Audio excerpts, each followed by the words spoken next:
Assalamualaikum warahmatullahi wabarakatuh. Perkenalkan, nama saya Ahmad Rafi.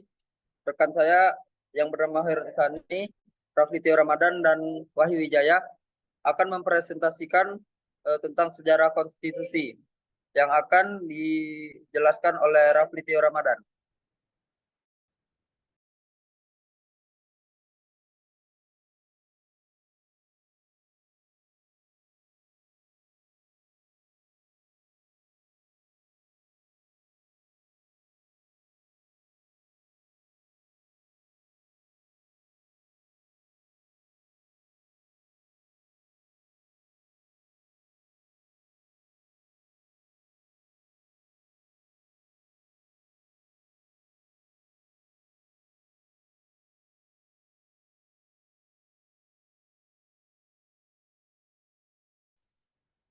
Baiklah, saya akan menjelaskan konstitusi. Apa itu konstitusi?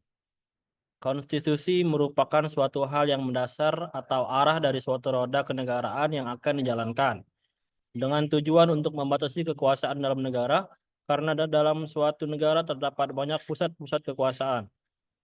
Oleh karena itu, para pendiri negara sepakat untuk membatasi kekuasaan.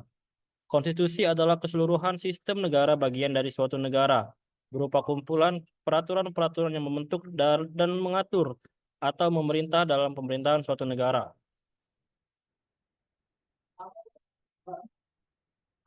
Sejarah konstitusi. Muhammad Kusnardi dan Harmili Ibrahim mengucapkan bahwa sejak zaman Yunani purba, istilah konstitusi telah diketahui. Hanya konstitusi itu masih diartikan material karena konstitusi itu belum diletakkan dalam suatu naskah yang tertulis. Hal ini dapat dibuktikan pada paham Aristoteles yang membedakan istilah politeia dan nomoi. Politeia diartikan sebagai konstitusi, sedangkan nomoi adalah undang-undang biasa. Di antara kedua istilah tersebut terdapat perbedaan, yaitu bahwa politeia mengandung kekuasaan yang lebih tinggi daripada nomoi, karena politeia mempunyai kekuasaan membentuk, sedangkan nomoi kekuasaan itu tidak ada, karena ia merupakan materi yang harus dibentuk agar tidak berceceran. Selanjutnya akan dilanjutkan oleh Khairat Ihsani. Latar belakang terbentuknya Konstitusi Undang-Undang Dasar 1945 bermula dari janji Jepang untuk memberikan kemerdekaan bagi bangsa Indonesia di kemudian hari. Janji tersebut antara lain berisi sejak dari dahulu, sebelum pecahnya peperangan Asia Timur Raya. Dai Nippon sudah mulai berusaha membebaskan bangsa Indonesia dari kekuasaan pemerintah Hindia Belanda. Tentara Dai Nippon serentak menggerakkan angkatan perangnya, baik di darat, laut, maupun di udara. Untuk mengakhiri kekuasaan pemerintah Belanda, sejak saat itu, Dai Nippon Teikoku memandang bangsa Indonesia sebagai saudara muda, serta membimbing bangsa Indonesia dengan giat dan tulus ikhlas di semua bidang. Sehingga diharapkan kelak bangsa Indonesia siap untuk berdiri sendiri sebagai bangsa Asia Timur Raya. Namun janji hanyalah janji. Penjajah tetaplah penjajah yang selalu ingin lebih lama menindas dan menguras kekayaan bangsa Indonesia.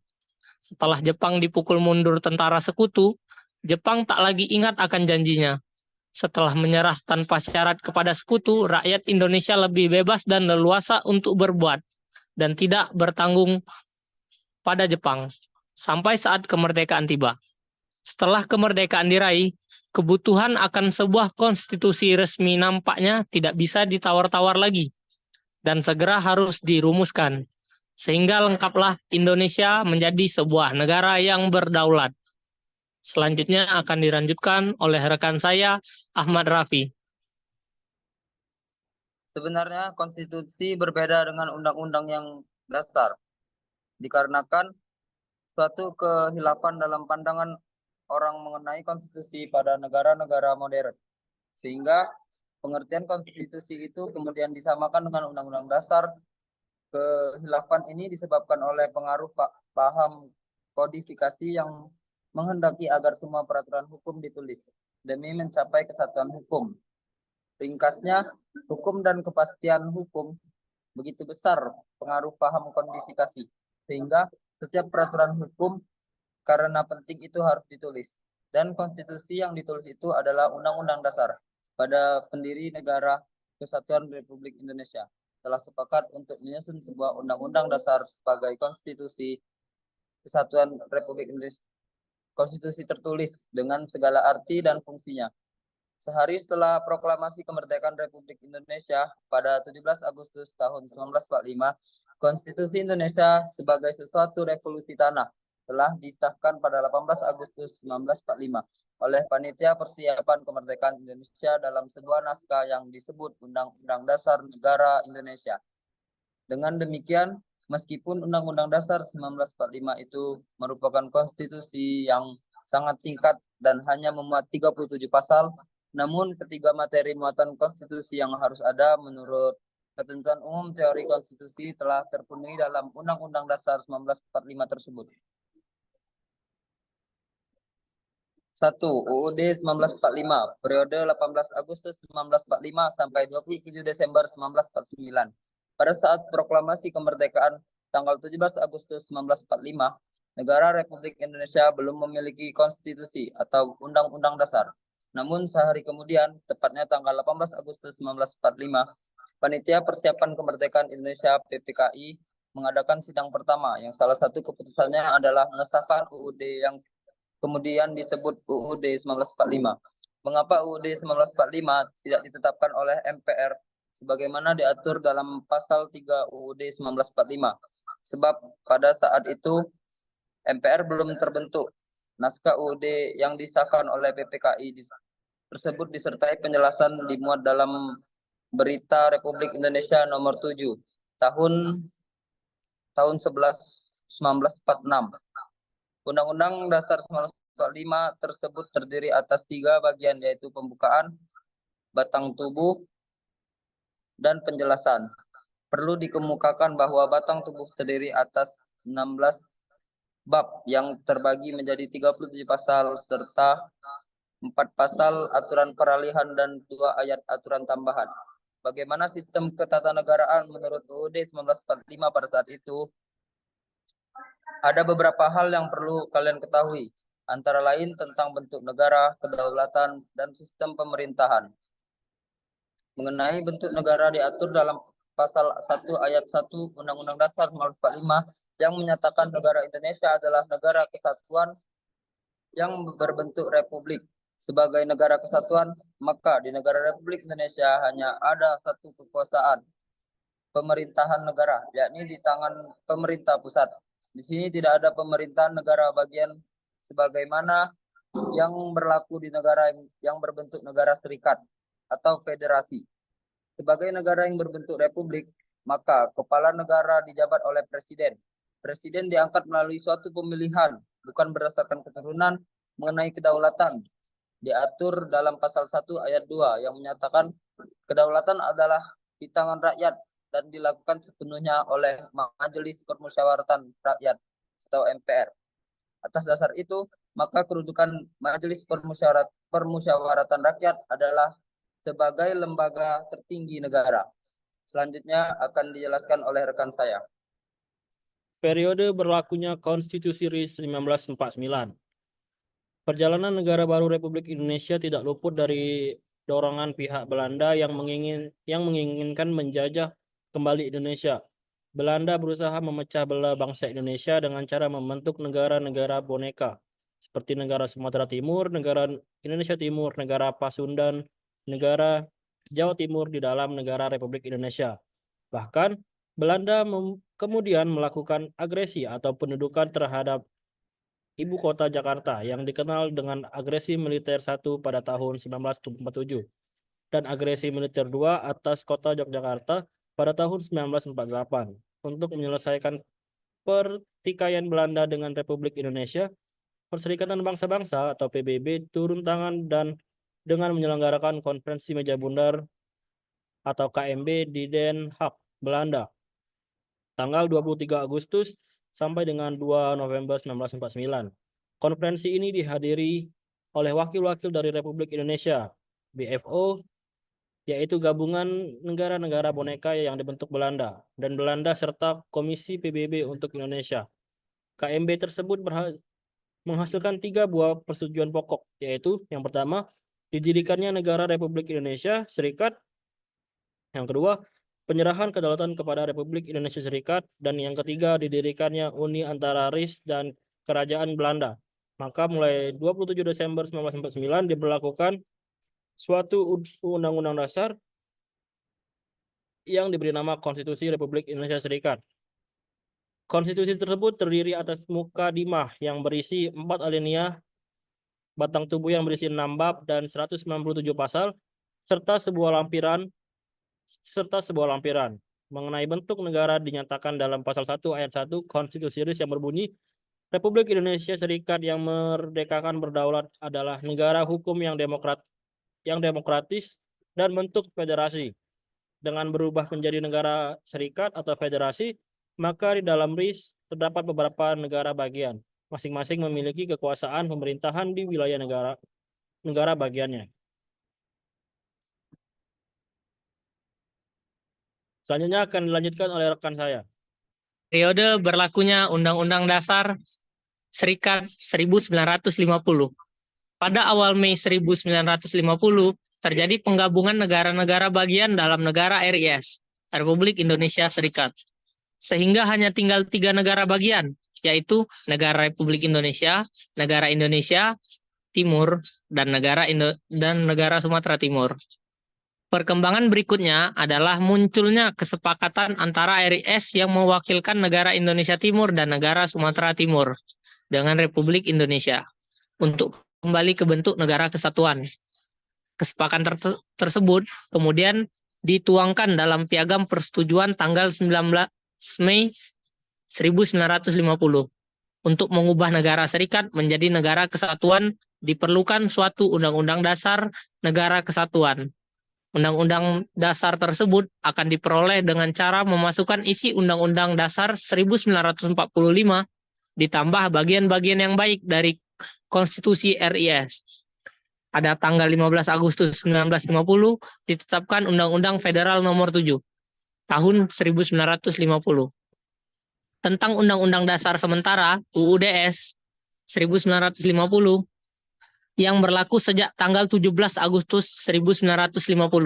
Dengan demikian, sejak tanggal tersebut, Konstitusi RIS 1949 diganti dengan UUDS 1950 dan terbentuklah kembali Negara Kesatuan Republik Indonesia. Undang-Undang Dasar Negara Sementara 1950 terdiri atas mukadimah dan batang tubuh yang meliputi 6 bab dan 146 pasal mengenai dianutnya bentuk negara kesatuan dinyatakan dalam pasal 1 ayat 1 Undang-Undang Dasar Sementara 1950 yang berbunyi, Republik Indonesia yang merdeka dan berdaulat ialah suatu negara hukum yang demokratis dan berbentuk kesatuan. Sistem pemerintahan yang dianut pada masa berlakunya Undang-Undang Dasar Sementara 1950 adalah sistem pemerintahan parlementer. Dalam pasal 83 ayat 1 Undang-Undang Dasar Sementara 1950 ditegaskan bahwa presiden dan wakil presiden tidak dapat diganggu-gugat. Kemudian pada ayat 2 disebutkan bahwa menteri-menteri bertanggung jawab atas seluruh kebijaksanaan pemerintah, baik bersama-sama untuk seluruhnya maupun masing-masing untuk bagiannya sendiri-sendiri. Undang Dasar 1945, periode 5 Juli 1959 sampai 19 Oktober 1999. Praktik penyelenggaraan negara pada masa berlakunya Undang-Undang Dasar 1945 sejak 5 Juli 1959 sampai 19 Oktober 1999 ternyata mengalami berbagai pergeseran bahkan terjadinya beberapa penyimpangan. Oleh karena itu, pelaksanaan Undang-Undang Dasar 1945 selama kurun waktu tersebut dapat dipilah 2 periode, yaitu periode Orde Lama dan periode Orde Baru. Pada masa pemerintahan Orde Lama, kehidupan politik dan pemerintah sering terjadi penyimpangan yang dilakukan Presiden dan juga MPRS. yang justru bertentangan dengan Pancasila dan UUD 1945. Artinya, pelaksanaan UUD 1945 pada masa itu belum dilaksanakan sebagaimana mestinya. Hal ini sedang terjadi karena penyelenggaraan pemerintah mengacu pada kekuasaan seorang presiden dan lemahnya kontrol yang seharusnya dilakukan oleh DPR terhadap kebijakan-kebijakan presiden. Selain itu, munculnya pertentangan politik dan konflik lainnya yang berkepanjangan sehingga situasi politik, keamanan, dan kehidupan ekonomi semakin memburuk. Puncak dari situasi tersebut adalah munculnya pemberontakan G30S PKI yang sangat membahayakan keselamatan bangsa dan negara. Mengingat keadaan semakin membahayakan, Insinyur Soekarno selaku Presiden RI memberikan perintah kepada Letjen Soeharto melalui surat perintah 11 Maret 1966 Super Semar untuk mengambil segala tindakan yang diperlukan bagi terjaminnya keamanan, ketertiban, dan ketenangan serta kestabilan jalannya pemerintahan. Lahirnya Super Semar tersebut dianggap sebagai awal masa Orde Baru. Semboyan Orde Baru pada masa itu adalah melaksanakan Pancasila dan UUD 1945 secara murni dan konsekuen. Apakah tekad tersebut menjadi suatu kenyataan? Ternyata tidak. Dilihat dari prinsip demokrasi, prinsip negara hukum, dan keadilan sosial, ternyata masih terdapat banyak hal yang jauh dari harapan. Hampir sama dengan pada masa Orde Lama, sangat dominannya kekuasaan presiden dan lemahnya kontrol DPR terhadap kebijakan-kebijakan presiden atau pemerintah. Selain itu, kelemahan tersebut terletak pada UUD 1945 itu sendiri, yang sifatnya singkat dan luas, sehingga memungkinkan munculnya berbagai penyimpangan, tuntunan untuk merubah atau menyempurnakan Undang-Undang Dasar. Sekian. Selanjutnya dilanjutkan oleh rekan saya. Undang-Undang 1945 periode 19 Oktober 1999 sampai dengan sekarang. Seiring dengan tuntutan reformasi dan setelah lengsirnya Presiden Soeharto sebagai penguasa Orde Baru, maka sejak tahun 1999 dilakukan perubahan atau amandemen terhadap Undang-Undang Dasar 1945. Sampai saat ini, Undang-Undang 1945 sudah mengalami 4 tahap perubahan, yaitu pada tahun 1999, 2000, tahun 2001, dan tahun 2002. Penyebutan undang-undang setelah perubahan menjadi lebih lengkap, yaitu Undang-Undang Dasar Negara Republik Indonesia tahun 1945. Meliputi 4 tahap perubahan tersebut, Undang-Undang 1945 telah mengalami perubahan yang cukup mendasar. Perubahan itu menyangkut kelembagaan negara, pemilihan umum, pembatasan kekuasaan presiden dan wakil presiden, memperkuat kedudukan DPR, pemerintahan daerah, dan ketentuan yang terinci tentang hak-hak asasi manusia. Selanjutnya akan dilanjutkan oleh rekan saya. Jadi kesimpulannya, sejarah konstitusi Indonesia mencerminkan perjalanan panjang dan dinamis dalam penegakan hukum dan tata pemerintahan negara. Dimulai dengan disahkannya UUD 1945 pada 18 Agustus 1945, konstitusi ini menjadi landasan bagi negara yang baru merdeka hingga 27 Desember 1949, ketika Indonesia bertransformasi menjadi Republik Indonesia Serikat dengan konstitusi RIS. Selanjutnya, UUD 1950 mengembalikan bentuk negara menjadi kesatuan pada 17 Agustus 1950. Namun, pada 5 Juli 1959, Presiden Soekarno mengeluarkan dekret presiden yang mengaktifkan kembali UUD 1945, yang kemudian berlaku hingga 19 Oktober 1999. Sejak saat itu, UUD 1945 telah mengalami 4 kali amandemen untuk menyesuaikan dengan perkembangan zaman dan tuntutan reformasi, sehingga tetap relevan dan dalam konteks pemerintahan modern. Dengan demikian, konstitusi Indonesia tidak hanya mencerminkan fondasi hukum negara, tetapi juga adaptasi terhadap perubahan sosial, politik, dan ekonomi yang terjadi di masyarakat. Terima kasih. Saya dari perwakilan kelompok meminta maaf atas ada kesalahan. Sekian, terima kasih. Assalamualaikum warahmatullahi wabarakatuh.